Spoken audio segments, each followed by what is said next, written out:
এমন রেসিপি আপনারা কখনো হয়তো করেননি। আজকে আমি করেছি। যদি কারো না জানা থাকে অবশ্যই শিখে নিতে পারেন আমার ভিডিওটি দেখে। ক্রিয়াটি খুবই সহজ। যে কেউ এটি করতে পারবে এবং রান্নাও করতে পারবে। এই আতপ চাল বাসমতি চালটি আমি অনেকক্ষণ আগে ধুয়ে অনেক সুন্দর করে ঝরঝরে করে রেখে দিয়েছি। আজকের এই মিষ্টি কুমড়াগুলো আমি রেডি করেছিলাম রান্না করব বলে, কিন্তু পরিবার কর্তা বলল আজকে মিষ্টি কুমড়া খাবে না, খাবে অন্য কিছু, মাংস। তাই বাধ্য হয়ে এগুলো আমি কি করব, নরমালে রেখে দেব ফ্রিজে করে।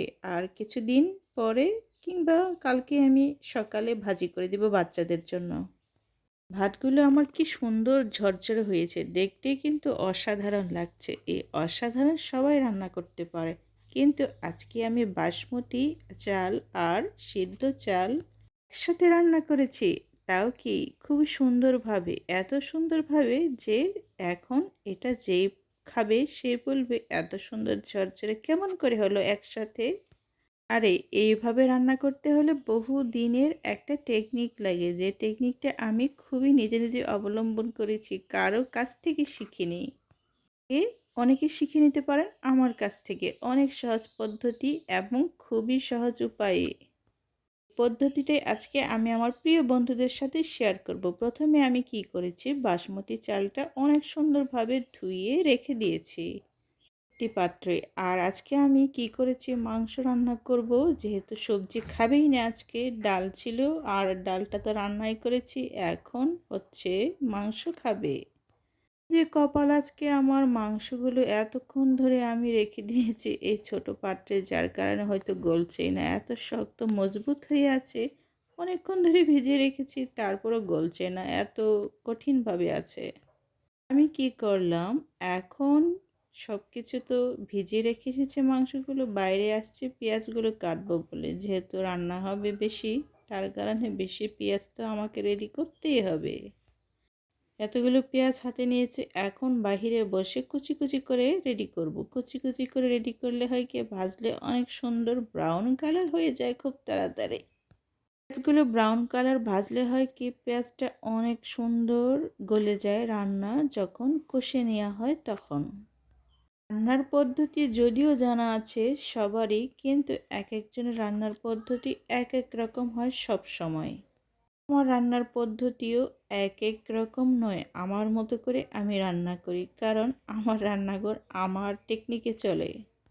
এটাই তো স্বাভাবিক, আমার রান্নাঘর আমার মতো করে চলবে, এটাই তো সবাই চায়। আমিও চেয়েছিলাম, এত বছর এতদিন পেয়ে গেছি নিজের একটা রান্নাঘর। এর থেকে আনন্দের আর কি হতে পারে, এটাই তো মানুষ চায়, সংসার জীবনে নিজের একটা রান্নাঘর থাকবে, নিজের রান্নাঘরে নিজে রাজত্ব করব। এখান থেকে খুশির খবর আর কি হতে পারে। আমি মনে করি এটাই হচ্ছে আমার পরম পাওয়া। এতগুলো পেঁয়াজ রেডি করতে অবশ্যই অনেকটাই সময় লাগে, যার কারণে আমি ধীরে সুস্থে কাজগুলো করছি, কেননা বেশি তাড়াতাড়ি হলে নিজেরই ক্ষতি হয়। এক সময় অনাকাঙ্ক্ষিত অনেক কিছু ঘটে যায়, যার কারণে আমি আমার ধারালো বটি দিয়ে খুব ধীরে ধীরে কাজগুলো করে থাকি। যারা আমার ভিডিও রেগুলার দেখেন তারা হয়তো ভাবতে পারে যে আমার টুনটুনিরা কোথায় গেছে। টুনটুনিরা গেছে একটু বাইরে আজকে ঘুরতে। ইদানিং বাবার অফিস ছুটি বলে বাবার সাথে ঘুরতে গেছে বাচ্চারা অনেক আনন্দের সাথে। বাবা তার বাচ্চাদের সময় পেলেই ঘুরতে নিয়ে চলে যায় এবং অনেক আনন্দের সময় দিয়ে থাকে। তাই বাচ্চারা সবসময়, আমি মনে করি মেয়ে বাচ্চারা বাবার খুবই ভক্ত হয় এবং বাবার সঙ্গপ্রিয় হয়। কুমড়ার ছোলাগুলো অনেকক্ষণ আগে কেটে রেখেছিলাম, এখন এগুলো আমি অনেক সুন্দর করে বাইরে একটা নির্দিষ্ট স্থানে রেখে দেব। একটি নির্দিষ্ট জায়গায় রেখে দিলে ওখানে সার হবে, ওই সারটা আমি কাজে লাগাতে পারবো, কারণ আমি কিছু কিছু সবজির বীজ রোপণ করে রেখে দিয়েছিলাম। একাকী বাসায় ঠিক এইভাবে আমি আমার কাজগুলো টুকটুক করে করে থাকি, আর আমার কাজটা আমি এগিয়ে নিয়ে চলি। রান্নাঘরে ঢুকলেই বোঝা যায় হাতে কত কাজ থাকে, এতগুলো কাজ নিয়ে কি বসে থাকা যায়। এতগুলো ডিম কিনেছিলাম একটু আগে মাত্র, ডিমওয়ালার চাচা আজকে এসেছিল ডিম বিক্রি করতে।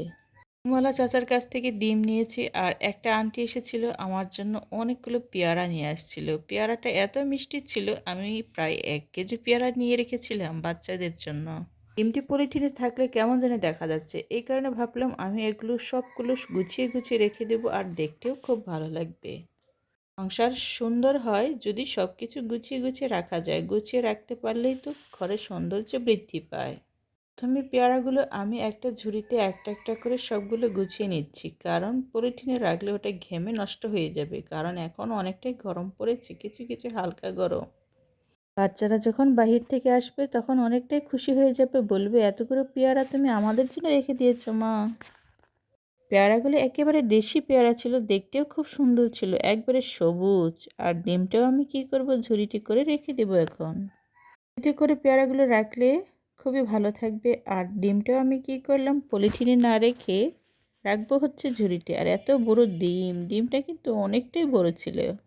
আর এটা কিন্তু মুরগির ডিম নয়, এটা ছিল হাঁসের ডিম, বিশাল বড় বড় ডিম। আমি প্রায় 4 হালির কিনে রেখে দিয়েছিলাম। এগুলো ঝুড়িতে করে রেখে দিলে একটাও ভাঙবে না, আর একটা স্থান থেকে অন্য স্থানে নিয়ে গেলেও একবারে অক্ষত থাকবে, খুবই ভালো আমার জন্য।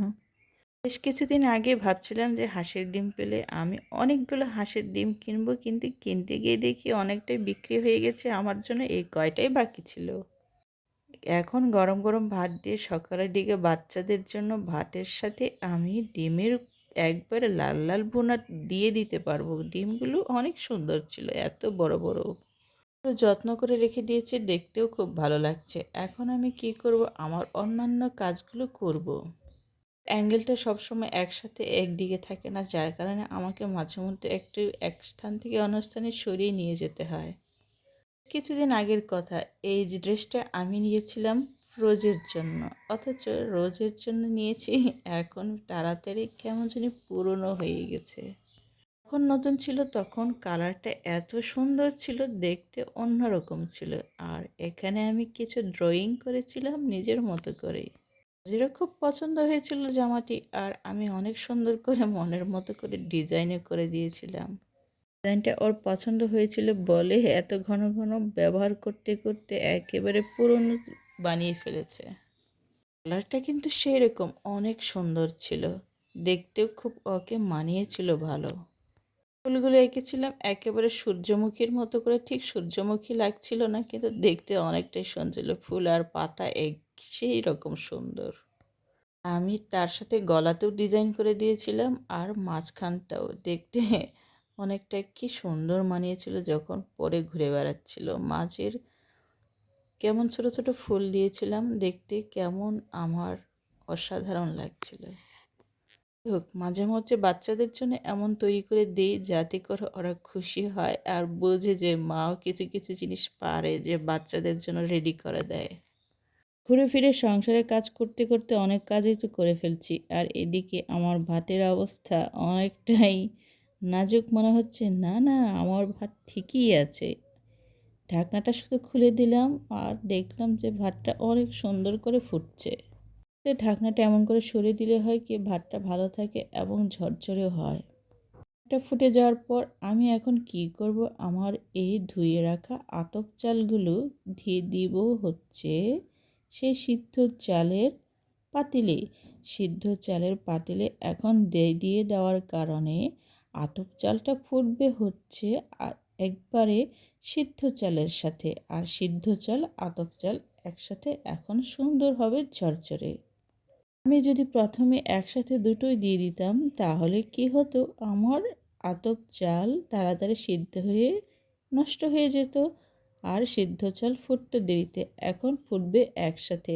আর আমি বুদ্ধি করে কি করেছিলাম, আতপ চালটা ধুয়ে আলাদা করে রেখেছিলাম নরম হওয়ার জন্য।